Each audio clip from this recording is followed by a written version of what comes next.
Everyone, मेरा नाम आफरीन असमत है एंड वेलकम है आप सबका आज के सेशन में। आज सेशन बेस्ड है एक बहुत ही इंपॉर्टेंट टॉपिक के ऊपर जो कि है non performing assets.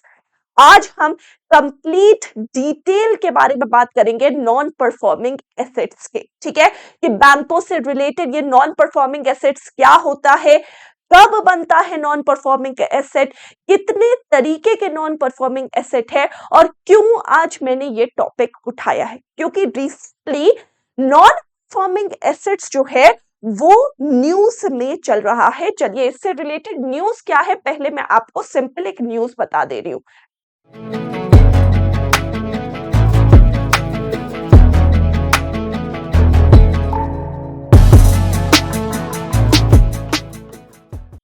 Gross non performing asset Indian banks का इसमें फर्दर इंप्रूवमेंट का प्रोजेक्शन देखा गया है। ठीक है, यानी अभी रिसेंटली जितने भी नॉन परफॉर्मिंग एसेट्स है इंडियन बैंक में, इस ये पोटेंशियल देखा गया है कि ये जो है क्या होंगे, इंप्रूव करेंगे। यानी बैंक जो है in the category of non performing asset एक बेहतर परफॉर्म करने के लिए प्रोजेक्टेड है। यहाँ पर ये न्यूज समझने के लिए हमें ये जरूर पता होना चाहिए कि what is this non performing asset, आखिरकार ये नॉन परफॉर्मिंग एसेट्स होता क्या है। तो चलिए स्टार्ट करते हैं with the detailing of this topic that is known as non performing asset. Non performing asset bank से रिलेटेड बैंकों का वो एसेट होता है जिसमें प्रिंसिपल या फिर इंटरेस्ट अमाउंट, दोनों में से कोई भी अमाउंट जो है वो 90 डेज से ज्यादा ओवर ड्यू हो चुका है, तब जाकर बैंक उसे अपना नॉन परफॉर्मिंग एसेट्स बताता है। ठीक है, यानी फॉर एग्जाम्पल जैसे कि मान लो मैंने बैंक से कोई भी लोन उठाया। ठीक है, मैंने बैंकों से 10 लाख का लोन उठाया, हर महीने की उसकी किस्त जो है वो 30,000 रुपए जाती है। बैंक हमेशा जब रीपेमेंट का टाइम आता है, रीपेमेंट टाइम से वो एक 90 डेज का ग्रेस पीरियड हर एक कस्टमर को प्रोवाइड करता है। फॉर एग्जाम्पल मेरा 1 अप्रैल, फॉर एग्जाम्पल आज की तारीख 1 अप्रैल, ये मेरा अमाउंट पे करने का टाइम है। ठीक है, बैंक आज से लेकर मुझे 90 डेज का ग्रेस पीरियड बताएगा या ग्रेस पीरियड मुझे देगा। अगर ये 90 डेज तक भी जो आज मुझे 30,000 रुपए की किस्त बैंक को देनी थी, including interest, including principal amount, सब कुछ मिलाकर जो 30,000 की किस्त मुझे आज बैंक को लौटानी थी, आज से लेकर 90 दिन तक भी मैं वो बैंक को लौटा नहीं पाई, तब ये जो 30,000 रुपए की मेरी किस्त बनती है, ये 30,000 रुपए का जो मेरा अमाउंट बनता है, इसको बैंक क्या कहेगा, ये कहेगा कि ये जो है मेरा नॉन परफॉर्मिंग एसेट है। नॉन परफॉर्मिंग एसेट यानी एक ऐसा एसेट जो कि बैंकों को कोई भी इंटरेस्ट रिटर्न नहीं दे रहा, कोई भी इनकम जनरेशन नहीं दे रहा और यहां तक कि वो पैसा वापस नहीं आ रहा है, तो वो अमाउंट क्या होगा, नॉन परफॉर्मिंग एसेट की कैटेगरी में आएगा। क्लियर है, समझ में आया? तो यहां पर डेफिनेशन पढ़ ले। एक नॉन परफॉर्मिंग एसेट वो लोन या एडवांस होता है, कोई भी अमाउंट, कोई भी लोन, कोई भी एडवांस, कोई भी अमाउंट जहां पर प्रिंसिपल या इंटरेस्ट पेमेंट, यानी कोई भी प्रिंसिपल अमाउंट हो या फिर उसका प्रिंसिपल पेमेंट हो, वो ओवर ड्यू रहे 90 डेज के गैप पीरियड में, यानी 90 डेज तक भी वो मैं बैंकों को लौटा नहीं रही हूं for from the time of repayment, यानी जो रीपेमेंट का टाइम है उस टाइम से भी 90 डेज के ग्रेस पीरियड तक मैं वो नहीं लौटा पा रही हूं। इसमें सारे तरीके के लोन्स शामिल होते हैं, यानी ये पर्सनल लोन्स भी इसमें शामिल होते हैं, बिजनेस लोन भी शामिल होते हैं, कोई भी तरीके के अगर आपने प्रॉपर्टीज वगैरह या फिर अपना कोई एसेट गिरवी रखा है वो भी शामिल होता है, कोई भी क्रेडिट कार्ड की पेमेंट, भाई क्रेडिट कार्ड की पेमेंट भी तो एक लोन ही है, अगर क्रेडिट कार्ड की पेमेंट भी बैंकों के पास from the time of repayment उससे 90 डेज तक भी ओवर ड्यू रह रही है, यानी उसके बाद भी उसके पास वो पेमेंट वापस नहीं आ रही है, तो वो अमाउंट क्या हो जाएगा, नॉन परफॉर्मिंग एसेट की कैटेगरी में आएगा। ठीक है, जब नॉन परफॉर्मिंग एसेट्स का रेशियो जो है बैंकों में बढ़ने लगता है, जब नॉन परफॉर्मिंग एसेट्स राइज होने लगता है, तो बैंकों की प्रॉफिटेबिलिटी में बहुत ज्यादा फर्क पड़ता है। जाहिर सी बात है भाई, उसके पास प्रिंसिपल भी वापस नहीं आ रहा है, इंटरेस्ट भी वापस नहीं आ रहा है, तो जब पैसा वापस आने दिख नहीं रहा है या पैसा आपको कमा कर नहीं दे रहा है, तो ये बैंकों की इनकम को भी कम करता है और बैंकों की प्रॉफिटेबिलिटी को भी क्या कर देता है, कम कर देता है। यानी जब ratio of NPS bank loan के या बैंक के प्रोफाइल में, पोर्टफोलियो में बढ़ता है, तो इससे इसकी इनकम और प्रॉफिटेबिलिटी दोनों क्या हो जाती है, कम हो जाती है। अब समझ में आया न्यूज़ क्या थी? न्यूज़ ये थी कि जो इंडियन बैंक्स का नॉन परफॉर्मिंग एसेट है, वो अब इंप्रूव होने की कैटेगरी में है, यानी उसमें पोटेंशियल है राइज करने का, पोटेंशियल राइज करने का, बढ़ने का, कि are projected to see a further improvement, यानी यहां पर कहा जा रहा है कि इन नॉन परफॉर्मिंग एसेट्स में इंप्रूवमेंट्स देखने को मिलेगी, यानी अब तक जितना भी नॉन परफॉर्मिंग एसेट्स है वो खत्म होगा और वो जो है इंप्रूव करेगा टू 2.1%। क्लियर है, डन है। अच्छा, नॉन परफॉर्मिंग एसेट्स के ऊपर आरबीआई ने एक बार एक लाइन दी थी अपने सर्कुलर में 2007 में, उसने कहा था asset and asset becomes non performing जब when it ceases to generate income for the bank, यानी कोई भी एसेट बैंकों के लिए नॉन परफॉर्मिंग तब बन जाएगा जब वो बैंकों को कोई भी तरीके की इनकम कमाकर नहीं दे रहा है, तो वो बैंकों के लिए क्या बन जाएगा, नॉन परफॉर्मिंग एसेट की कैटेगरी में आ जाएगा। क्लियर है, ओके है, चलो आगे बढ़ते हैं। What is an asset and what is an non performing asset for bank? Asset क्या होता है, मैम बार बार कह रही है कि एसेट नॉन परफॉर्मिंग हो जाता है। एसेट यानी कोई भी ऐसी चीज जो बैंक होल्ड करता है, इंडिविजुअल लेवल पर एसेट और बैंक के लेवल पर एसेट डिफरेंट डिफरेंट हो सकते हैं। फॉर एग्जाम्पल मेरे पास, जैसे मैं इंडिविजुअल हूं, फॉर एग्जाम्पल मान लो मैं ये गोल्ड का कड़ा पहनी हूं, ठीक है, तो this is an asset. Asset मेरे लिए क्यों है, क्योंकि this holds a future value, यानी ये आज जो है जिस कीमत में है, फ्यूचर में इसकी कीमत घट भी सकती है, बढ़ भी सकती है, बट इसकी वैल्यू होगी। कोई भी थिंग जिसकी वैल्यू होती है, मेरे पास कार खड़ी है, वो भी एक एसेट है। अब भले ही हम डिफरेंशिएट कर सके कि गोल्ड जो है वो एक इन्वेस्टमेंट और एप्रिशिएटिंग एसेट्स माना जाता है और गाड़ी है वो डिप्रिशिएटिंग एसेट माना जाता है, ठीक है। एसेट्स की आप वैल्यू, आप नेम जो है अलग अलग कर सकते हैं, बट ओवरऑल ब्रॉड टर्म में एसेट शब्द का मतलब होता है एनीथिंग दैट होल्ड्स वैल्यू, कोई भी चीज जिसकी वैल्यू हो। अब बैंक के लिए लोन एक बहुत बड़ा एसेट है, क्यों, क्योंकि जो लोन बैंक देता है उसमें पलट कर जो इंटरेस्ट वो कमा रहा है, समझ लो सबसे बड़ा इनकम का जरिया बैंकों के लिए वही तो है। जो वो इनकम जनरेट कर रहा है, जो वो इनकम कमा रहा है, बैंकों के लिए सबसे बड़ा कमाई का जरिया वही है। तो बैंकों के लिए the loan amount is a set because इसकी वैल्यू होती है। अच्छा, इंडिविजुअल है, हम बैंकों से लोन लेकर आ रहे हैं, तो लोन हमारे लिए एक लायबिलिटी है, एसेट नहीं है, हमारे लिए एक उधार है जो हमें बैंकों को वापस करना है। लेकिन वही लोन अमाउंट बैंक के लिए उनके कॉन्सेप्ट में वो उनका सबसे बड़ा एसेट है। व्हाई?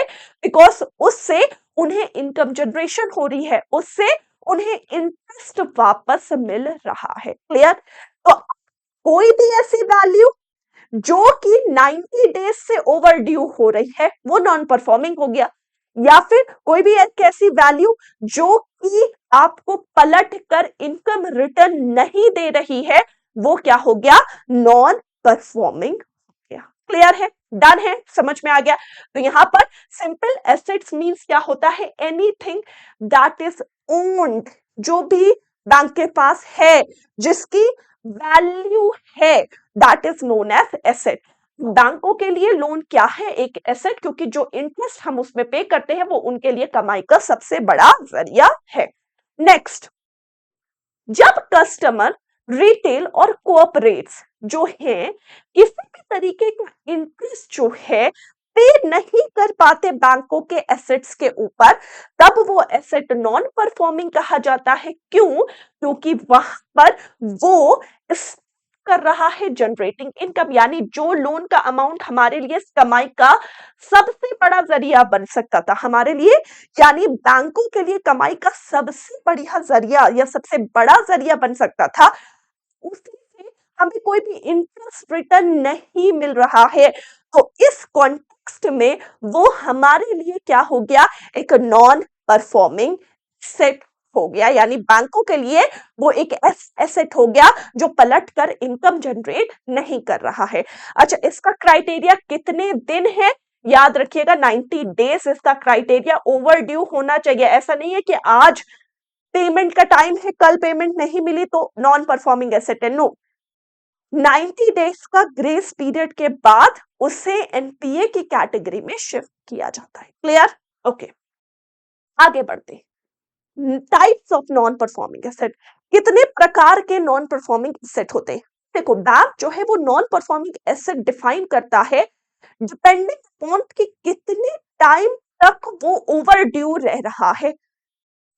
टाइम तक वो ओवर ड्यू है, कितने टाइम तक उसे पैसा वापस नहीं मिला है, वो बैंक के लिए क्या हो जाएगा? एक नॉन परफॉर्मिंग एसेट की कैटेगरी में आएगा। ठीक है, अब उसमें कैटेगरीज डिफाइन है। फॉर एग्जांपल, पहला कैटेगरी है सब स्टैंडर्ड एसेट। तो सब स्टैंडर्ड का मतलब है कि एक ऐसा एसेट जो सब स्टैंडर्ड कहलाएगा जब वो एनपीए रहे for a period of less than और इक्वल टू 12 मंथ। यानी भाई देखो, आज रीपेमेंट की तारीख है, आज से तुमने 90 डेज तक पेमेंट नहीं किया, सीड कर दिया, तो वो नॉन परफॉर्मिंग एसेट हो गया। तो वो नॉन परफॉर्मिंग एसेट सब स्टैंडर्ड एनपीए कब कहलाएगा? वो सब स्टैंडर्ड एनपीए तब कहलाएगा जब वो नॉन परफॉर्मिंग एसेट यानी एनपीए बना रहे for a period of 1 year और लेस, यानी 12 महीने या उससे कम के लिए। यानी 90 डेज के बाद भी 8 महीने, 7 महीने, 6 महीने, 11 महीने, 12 महीने वो अमाउंट बैंकों को रिपे नहीं किया है, तो वो जो पूरा का पूरा अमाउंट है वो सब स्टैंडर्ड नॉन परफॉर्मिंग एसेट कहलाएगा। समझ गए?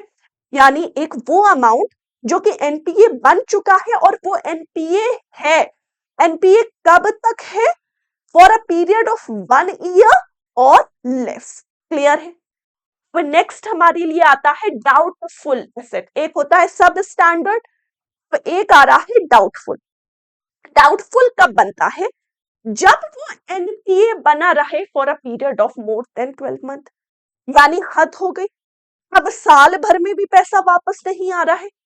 यानी पहले तो 90 डेज हो गया, 90 डेज के बाद एक्सीड किया, साल भर तक वो सब स्टैंडर्ड एसेट कहलाया। तो डाउटफुल एसेट की कैटेगरी में कब आएगा? जब वो एनपीए बना रहे for period of more than 12 month, यानी अब 1 साल 2 महीने तक भी पैसा वापस नहीं आया, वो अमाउंट क्या है? Doubtful asset. And the third category is lost assets, यानी अब फाइनल स्टेज क्या हो गया? Loss asset. यानी बैंक ने उम्मीद छोड़ दी है कि अब वो पैसा हमारे पास वापस आएगा। बैंक ने क्या कर दिया? उम्मीद ही छोड़ दी है। यानी अब एक एसेट को लॉस एसेट हम कब कहेंगे? जब वो अनकलेक्टेबल है, यानी बैंक ने उम्मीद छोड़ दी है, भैया अब हमसे ये नहीं कलेक्ट होगा, हमें ये वापस नहीं मिलने वाला है, अनकलेक्टेबल है, ठीक है। और अब बैंक क्या सोच रहा है? बैंक ये सोच रहा है कि जो उसका कोई अगर कोई चीज उसने गिरवी रखी है तो उसे बेच बाज कर जो लेफ्ट अमाउंट है थोड़ा बहुत जो भी हम रिकवर कर सके अब जल्दी जल्दी रिकवर कर लो। तब वो एसेट हमारे लिए क्या हो गया? लॉस्ट एसेट बन गया। पहले एनपीए बना, पहले एसेट था, फिर वो एनपीए बना, फिर वो सब स्टैंडर्ड एसेट बना, फिर वो डाउटफुल बना, देन उसके बाद वो लॉस एसेट बन गया। क्लियर है? 90 डेज, 12 महीने, 12 महीने से एक्सीड अब अनकलेक्टेबल है। बैंकों ने उम्मीद छोड़ दी है, उनको समझ में आ गया या तो फ्रॉड हो गया उनके साथ या फिर अब वो पैसा नहीं देगा, हम बेच बाच के पैसा वापस ले रहे हैं। That is known as loss asset. Clear है? ओके। बात करते हैं एक बहुत ही इंपॉर्टेंट टर्म की, that is known as provisioning. ठीक है, आप उसे प्रोविजन कहो, प्रोविजनिंग कहो। एनपीए प्रोविजनिंग क्या होती है? प्रोविजनिंग, ये बैंक हमेशा ना हमेशा उसको डिस्क्लोज करना पड़ता है अपनी balance sheet in front of RBI. Bank को डिस्क्लोज करना पड़ता है अपनी जो भी उसने उसका क्या प्रॉफिट हुआ क्या लॉस हुआ कस्टमर के सामने भी उसको डिस्क्लोज करना पड़ता है। बैंक हमेशा क्या करता है? एक अमाउंट हमेशा साइड में उठा के रखता है। उसकी जितनी भी कमाई हो रही है उसका एक अमाउंट वो ऐसे साइड में उठा के रखता है जो कि स्पेशली होता है नॉन परफॉर्मिंग एसेट्स के लिए, क्योंकि बैंक ये जानता है कि फुल जैसे उसने मान लो 20 करोड़ का लोन दे रखा है तो वो ये जानता है कि मे बी ये जो 20 करोड़ का मैंने इस पूरे साल में लोन डिसबर्स किया है कुछ अमाउंट तो एनपीए बनेगा ही बनेगा। उसके लिए वो पहले से एक अमाउंट साइड करके रखता है कि इन केस अगर मेरा एनपीए बनता है तो हम अपनी इनकम के इस पोर्शन से उसे क्या करेंगे? भरेंगे, उसे कवर अप करेंगे। तो उस अमाउंट को हम क्या कहते हैं? एनपीए प्रोविजनिंग कहते हैं। प्रोविजनिंग मतलब एक अमाउंट जो कि बैंक साइड में रखता है अपने प्रॉफिट या इनकम से, जो कि स्पेशली नॉन परफॉर्मिंग एसेट्स के लिए होता है, या फिर उसको जब ये लगता है कि कोई भी एसेट फ्यूचर में लॉस देने वाला है उसके लिए वो एक अमाउंट को साइड में रखता है ताकि वो कल को उस लॉस को अपनी इस इनकम के अमाउंट से भर सके। तो उसे हम क्या कहेंगे? उसे हम एनपीए प्रोविजनिंग कहेंगे। ठीक है, ये वो मेथड है जिससे बैंक जो है अपने बैड एसेट्स से बच सकता है और एक हेल्दी बुक ऑफ अकाउंट्स बना सकता है, क्योंकि जाहिर सी बात है अगर वो अपनी इनकम से उस पोर्शन ऑफ प्रॉफिट और इनकम से अपने लॉसेस अपने बैड एसेट्स को कंप्लीट करने की कोशिश कर रहा है तो जाहिर सी बात है बैलेंस सही हो रहा है और इससे जो है वो बैंक क्या करता है? वो अपने जो है एक गुड बुक बनाने की कोशिश करता है। ठीक है, हम बात करते हैं दो तरीके के डिफरेंस के बारे में। ठीक है, एक होता है ग्रॉस एनपीए और एक होता है एनएनपीए यानी net non performing asset. Gross और नेट में सिर्फ प्रोविजनिंग का ही डिफरेंस होता है। ग्रॉस मतलब होता है फॉर एग्जाम्पल इस साल पूरे साल बैंक ने अपने सारे कस्टमर्स को 20 करोड़ का लोन दिया, लोन डिसबर्स किया। ठीक है, एंड में उसने ये देखा कि 2 करोड़ जो है वो एनपीए की कैटेगरी में है, नॉन परफॉर्मिंग एसेट की कैटेगरी में है। ठीक है, ओके। उसने प्रोविजन या फिर आप कह सकते हैं जो अमाउंट साइड रखा था वो करीब उसने 50 लाख का साइड रखा था। ठीक है, तो ध्यान से सुनना, नॉन परफॉर्मिंग एसेट कितने बताया? 2 करोड़। ये 2 करोड़ था ग्रॉस नॉन परफॉर्मिंग एसेट। ठीक है, 50 लाख प्रोविजनिंग के लिए रख रखा था यानी अपने इनकम से साइड कर रखा था ताकि वो लॉसेस को कवर अप कर सके। तो ये 2 करोड़ जो ग्रॉस एनपीए है जब उससे उसने प्रोविजन हटा दिया, कवर अप कर लिया, बचा कितना? अभी भी 1.5 करोड़ रुपए, तो वो उसका नेट नॉन परफॉर्मिंग एसेट है। ग्रॉस एनपीए बताता है कि ओवरऑल बैंकों को कितना नुकसान हो रहा है अपने एसेट में। नेट ये बताता है कि भाई बैंक ने अपनी तरफ से भरपाई कर ली, बैंक ने अपनी तरफ से प्रोविजन कर लिया, तो बचा कितना? अब बचा है 1.5 करोड़ अभी भी आफ्टर प्रोविजनिंग, यानी वो बैंकों का नेट लॉस दर्शा रहा है। तो नेट नॉन परफॉर्मिंग एसेट यानी बैंकों का एक नेट लॉस जो कि अभी तक वो कवर अप नहीं कर पाए हैं। क्लियर है, समझ में आया? तो एक बार पढ़ लेते हैं। बैंक जो है वो अपना एनपीए नंबर पब्लिक करना उसे जरूरी है, ठीक है। तो GNPA gross non performing asset वो एब्सोल्यूट अमाउंट है, यानी टोटल वैल्यू जो कि एक एसेट्स का नॉन परफॉर्मिंग है, यानी एक पर्टिकुलर क्वार्टर में कितना वापसी नहीं आया है, that is the non performing asset, gross non performing asset यानी टोटल। अब क्या हुआ, जितनी उसने प्रोविजन कर रखा था उसे उसने क्या कर दिया, माइनस कर दिया। वो माइनस करने के पास जो एग्जैक्ट वैल्यू बची वो उसके लिए क्या हो गया, net non performing asset. Clear है, डन है, समझ में आ गया? तो ये था गाइस आज का आपका topic. Non performing asset is a very important topic. अब ये टॉपिक आपके बैंक के एग्जाम के लिए भी इंपॉर्टेंट है, आपके एसएससी एग्जाम्स के लिए भी इंपॉर्टेंट है, हर एक एग्जाम के लिए इंपॉर्टेंट है। वीडियो पसंद आई तो लाइक और शेयर करना मत भूलिएगा, और अगर अभी तक आपने ये चैनल सब्सक्राइब नहीं किया है तो guys subscribe the channel and press the bell notification icon. Thank you so much, thank you. मिलती हूं नेक्स्ट क्लास में। Take care everyone, bye bye guys, take care.